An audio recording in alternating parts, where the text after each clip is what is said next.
Hey there, focused learners, and welcome to this explainer. Today, we're doing something really exciting. We're exploring the blueprint for a digital utopia, and we are going to absolutely stress test it. We're taking the pristine, high-tech concepts of the network state from our source material, and we're running them directly through the brutal reality of human history and macroeconomics. If you want a structured look at exactly where our current institutions are failing and how digital sovereignty might actually rebuild them, well, you're in the right place.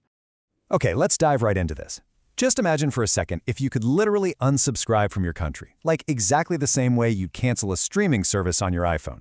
No massive protests, no waiting around for elections that, let's be honest, don't seem to change much anyway, just the seamless ability to pack up your digital assets and route entirely around legacy government systems, just by tapping a button. Now, I know that sounds completely like science fiction, right? But the blueprints we're analyzing today argue that it's actually a necessary response to a very real, very critical problem.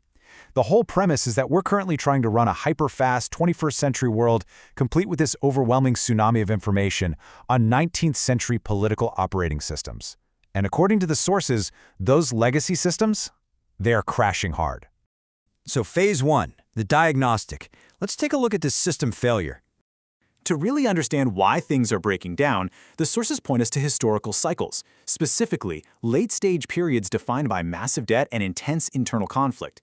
You see, in Martin Gurri's book, The Revolt of the Public, he explains that the 20th century state relied on an industrial pyramid. It had a total monopoly on truth, backed up by paper records and top-down control. But then, the information age hit. And this digital mesh has completely shattered that elite monopoly. Today, the public has information parity, and that leaves those old legacy hierarchies looking, frankly, transcendentally inept.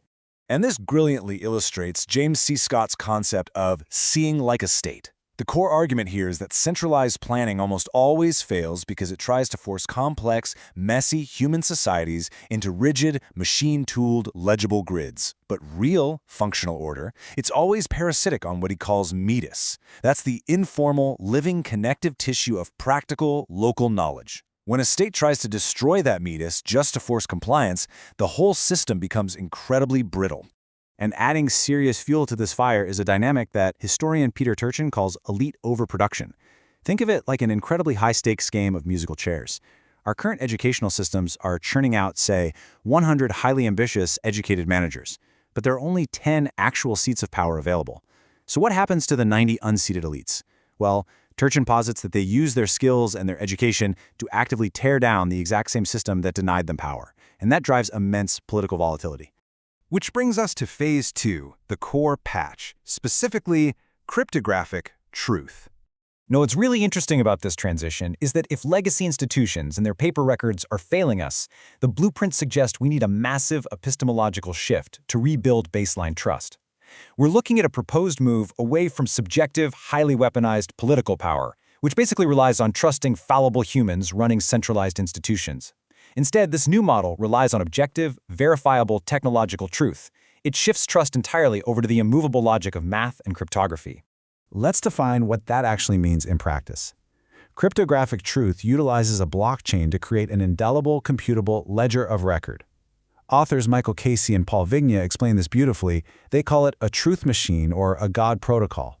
It provides a cryptographically verifiable macro history, and theoretically, no single human actor, no single government can unilaterally alter it. It's the ultimate guard against the Stalinist rewriting of the past. Moving right along to phase three, the blueprint. Enter the network state. So entrepreneur Balaji Srinivasan has this fascinating roadmap, and he basically argues that history is running in reverse. The timeline suggests we are actively re-decentralizing. In this view, we're moving away from the peak centralization of the Westphalian nation-state, which, groups people purely by geography, and shifting toward the network file. This is alignment-based governance. We are literally transitioning from organizing by maps to organizing by minds. Let's move to the mechanics and see how this builds practically. The proposed strategy is called Cloud First, Land Last.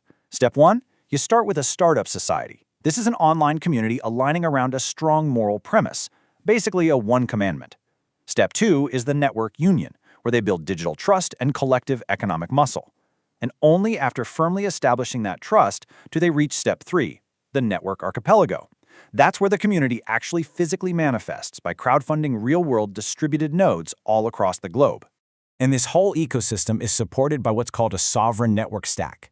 In this theoretical model, the very definition of sovereignty gets completely redefined. Think about it. In a legacy state, if you hate the system, you use voice. You vote, you protest, and you basically just hope things change. But in a network state, sovereignty relies on the possession of private keys, utilizing the power of exit. If the system starts deteriorating, your assets and your identity remain totally yours. It allows you to seamlessly exit and just opt into a better jurisdiction. All right, let's hit phase 4, the reality of the swamp. Time for a reality check. Because any good explainer needs to stay grounded, we have to establish some intellectual humility here. Pristine blueprints, they almost always fail the second they collide with actual human nature. The sources give us a pretty brutal warning through Yuri Slezkin's book, House of Government. He details how the Bolsheviks, operating basically as a utopian sect, succeeded in seizing power, but ultimately failed completely because they couldn't code away the human swamp. All the pristine, perfect theories in the world couldn't stop the jealousy, the greed, and the physical friction of humanity. And it led to the total Brezhnevian rot of their high-agency movement. Which brings us to our final phase, Phase 5, forging sovereign human agency. So the crucial point is, to prevent a network state from suffering that exact same fate, the blueprints require a very specific kind of operator who can actually navigate this swamp. The big concept here is asabiya. Coined by Ibn Khaldun and popularized by Peter Turchin, asabiya is considered the factor X for civilizational health. It is a group's collective capacity for concerted action and high-trust cooperation. Historically, it's forged under intense pressure on high-conflict frontiers, and it inevitably decays the moment a society gets too comfortable and internally unequal. To see exactly what this looks like in action, the sources point us to technologist John Elkins and his Asabiya Forge. Rather than sitting around waiting for a nation to magically build trust, he is forging the required personal discipline himself. Through rigorous routines, like daily music practice on guitar and keyboard, and what he calls a minimum viable society as a service routine, he demonstrates how strict psychological discipline and deep individual focus act as the true mechanical foundations for high-trust communities. It's actively working to prevent that institutional rot. And he extends this agency straight into his technology stack with an independent Linux laboratory. The philosophy here is stark. Relying on a proprietary OS like Windows is viewed as trapping yourself in centralized legibility. It basically reduces you to a subject inside a closed system. But by actively cultivating a dedicated, multi-platform Linux sandbox, Elkins reclaims his Mises, that practical, local technical knowledge. He goes from being a subject to an architect, totally capable of building and verifying his own sovereign network stack. Which brings us right back full circle. The underlying argument we've explored today is that all this friction in our legacy states, it's just a structural reality of the information age. But by combining the unyielding math of cryptographic truth, the strategic cloud-first, land-last blueprint of the network state, and the rigorous human agency modeled by these independent operators, the sources suggest we can actually build a sovereign mutual defense protocol to survive this massive transition. Ultimately, the paper belts of the 20th century are unspooling fast, and the frontier has completely reopened in the cloud. The tools for exit, the tools for rebuilding, they're sitting right there.